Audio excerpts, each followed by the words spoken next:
प्रणाम दोस्तों। आज ये वीडियो उन लोगों के लिए बना रहे हैं जो कि पितृ वगैरह के जो ये होते हैं श्राद्ध पक्ष, पितृ पक्ष जिसको बोलते हैं श्राद्ध, वो नहीं मानते हैं, उनके लिए बनाया जा रहा है। तो जो नहीं मानते हैं निश्चित ही वो वैज्ञानिक दृष्टि रखते हैं, तो अब मैं उन्हें वैज्ञानिक दृष्टि से कुछ बात बताऊंगा, तो उसको आप समझें। देखो मित्रों, निश्चित ही आप लोग इन सब बातों का स्वीकार इसलिए करते हो कि जो चला गया है, अगर हम किसी कौवे को, किसी चिड़ियों को कुछ खिलाएंगे तो उस तक कैसे पहुंच जाएगा। बात बिल्कुल सही है, लॉजिकल बिल्कुल सही है, लेकिन थोड़ा समझने की कोशिश करें। बात ऐसी है कि जो भी आपके माता पिता होते हैं वो भले ही शरीर में ना रहे हों, लेकिन वो जेनेटिक रूप में, खून के रूप में, हाड़ मांस के रूप में, यादों के रूप में आपके अंदर जिंदा होते हैं, आपके अंदर वो रहते हैं। तो जिस प्रकार आप एक मोबाइल लेते हैं और बाद में उस मोबाइल का सारा डाटा ट्रांसफर करने के लिए किसी दूसरे मोबाइल में करते हैं और वो बहुत आसानी से पूरा डाटा नए में ट्रांसफर कर देता है, तो एक प्रक्रिया है, वो आपको नहीं पता, वो अस्तित्व की प्रक्रिया है। जगत में एक छोटा सा सेल भी अपनी सारी इंफॉर्मेशन दूसरे सेल को देके जाता है, ये प्रोसेस है। तो उसी प्रोसेस के तहत आपके माता पिता जब आपको जन्म देते हैं तो सेल्स के माध्यम से जो भी उनके अनुभव होते हैं वो आप में ट्रांसमिट हो जाते हैं। लेकिन उसके बाद उनके जो अनुभव होते हैं वो आप तक ट्रांसमिट तभी होते हैं जब आप उनके प्रति प्रेमपूर्ण भाव से भरो और साथ ही साथ उनकी आज्ञा पालन करो। बहुत से लोग होते हैं जो माता पिता के जीवित रहते हैं उनकी बहुत सी बातें नहीं मानते, लेकिन आपके माता पिता निश्चित ही कुछ मामलों में आपसे ज़्यादा अनुभवी होते हैं। तो यदि वो शरीर में नहीं रहते हैं तो उनका जो डाटा होता है एक तरीके का, वो हवाओं में होता है। ये बात वो लोग समझ सकते हैं जो ये समझते हैं कि फेसबुक हम यूज़ तो जो है मोबाइल में करते हैं, लेकिन असल में फेसबुक का सर्वर कहीं और है। तो बात ऐसी है कि वो डाटा हवाओं में एक तरीके से रहता है।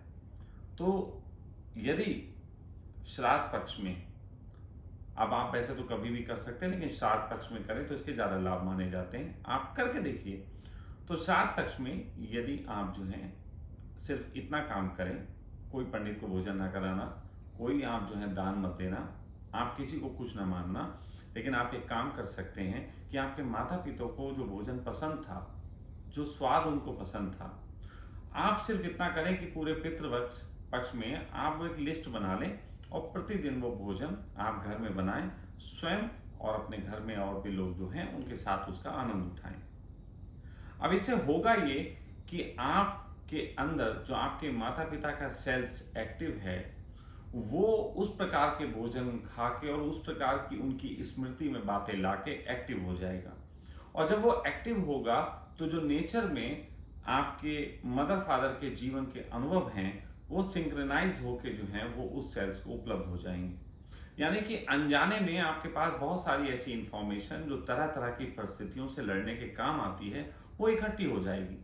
हो सकता है वर्तमान में आप किसी तरीके की कोई दिक्कत का सामना कर रहे हो, तो ऐसी स्थिति में आपके अंदर अगर उस स्थिति से लड़ने के लिए अचानक कोई विचार कौंता है और आप उसको इम्प्लीमेंट करते हैं और वो प्रॉब्लम आपकी दूर हो जाती है, तो निश्चित ही ये आपके अंदर जो माता पिता के अनुभव सिंक्रोनाइज होके आए उसके कारण होता है और आप इसी को माता पिता का आशीर्वाद मान सकते हैं। और क्योंकि आप लोग वैज्ञानिक बुद्धि के हैं, आज के युग के हैं, तो निश्चित ही विज्ञान जो है वो प्रयोग से गुजरता है। तो मुझे पूरी उम्मीद है कि इस बार आप उसी वैज्ञानिक बुद्धि का सम्मान करते हुए, धर्मों का आप अपमान भी करने चल जाएगा, लेकिन आप एक वैज्ञानिक सोच का सम्मान करते हुए मेरी इन बातों को अनुभव में लाके देखिएगा। मैं किसी प्रकार के पांडित्य की बात नहीं कर रहा, आप इसको अनुभव में लाएंगे और निश्चित ही उसके बाद आपको एहसास होगा कि आप अपने अंदर से ज़्यादा मैच्योरिटी महसूस कर रहे हैं। ज़्यादा मैच्योरिटी का अर्थ ही होता है कि हमारी समझ प्रौढ़ हो गई, हमारी समझ पकने लगी। मुझे उम्मीद है कि आप लोग इस बार जो पितृपक्ष है, श्राद्ध के दिन हैं, उनको इस ढंग से मनाएंगे और इसके लिए किसी भी प्रकार के धर्म की कोई रुकावट नहीं है। हिंदू हो चाहे मुस्लिम, सिख हो चाहे ईसाई, किसी धर्म का भी व्यक्ति इसको मना सकता है। आप यंग हैं तो निश्चित ही आप इस चैलेंज को लीजिए, आप प्रयोग करके देखिए और अगर प्रयोग के बाद आपको मैच्योरिटी फील होती है तब आप मुझे कुछ भी कह सकते हैं। यदि नहीं फील होती है तो आप अपना क्रोध भी मेरे ऊपर निकाल सकते हैं, लेकिन आपने अपने माता पिता को याद करके जो भोजन खाया उसका स्वाद तो निश्चित ही आपको मिलेगा।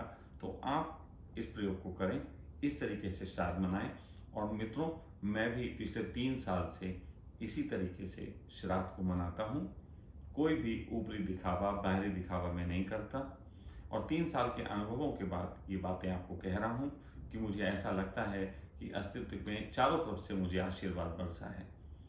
आपके जीवन में भी बरसे, इसकी कामना के साथ मैं सखा आप सबके लिए ये एक छोटी सी एडवाइस देके अपने वीडियो को समाप्त करता हूँ।